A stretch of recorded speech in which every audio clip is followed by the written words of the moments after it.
एक राजा था। अब राजाओं के ज्यादा कुछ काम तो होता नहीं है याशी, तो राजा को धुन सवार हुई। बोला आधी जो पूरी दौलत है राजकोष की किसी ऐसे को दे दूंगा जिसके पास पहले ही बहुत दौलत हो। तो अब राजा से जो मिले वही क्या दिखाने की कोशिश करे, हमारे पास ही बहुत कुछ है, हमारे पास ही बहुत कुछ है। और उसको जो मिला ये प्रदर्शित करता हुआ ही मिला कि हमारे पास बहुत कुछ है। राजा ने कहा ये ऐसी बात बन नहीं रही है, यहाँ तो हर आदमी बस दिखावा कर रहा है कि उसके पास बहुत कुछ है। तो राजा निकल रहा था, एक बैठा हुआ था वहां पे अपना साधु फकीर नंग धड़ंग पेड़ के नीचे बैठा हुआ है। पेड़ से आम गिरे हुए हैं, बहुत सारे आम गिरे हुए हैं। वो आमों को देख रहा है, फिर उसने एक आम उठा लिया, उसको भी देख रहा है और हंस रहा है।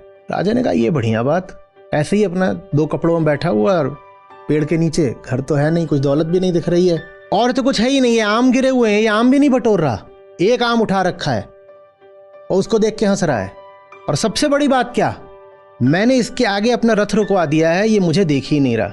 जबकि पिछले 6 महीने से मैं राज्य भर में घूम रहा हूं और हर आदमी मुझे देखते ही क्या करता है, पहली बात महाराज महाराज प्रणाम शत शत नमन, और दूसरी बात क्या दिखाता है, यार मेरे पास ही बहुत कुछ है, क्या पता थोड़ा बहुत ही महाराज की दौलत का हमें दान कर दें। बोल रहे पहले तो ये आम तक नहीं उठा रहा, एक ठो उठा लिया जितना शायद इसके पेट की जरूरत होगी, एक आम इसने उठा लिया है। और दूसरा ये मेरी ऐसे उपेक्षा कर रहा है जैसे मैं कहीं का भिखारी हूं।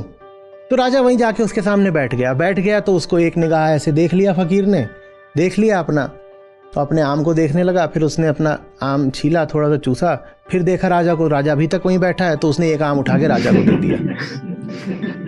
राजा रोने लग गया, उसे कोई मिला ही नहीं था जिसके सामने वो जमीन पे बैठ पाए, कोई मिला ही नहीं था जो उससे कुछ मांगे नहीं, उसे जमीन पे गिरा हुआ एक आम उठा कर दे दे कि देखो एक आम मैं खा रहा हूँ, एक आम तुम भी खा लो।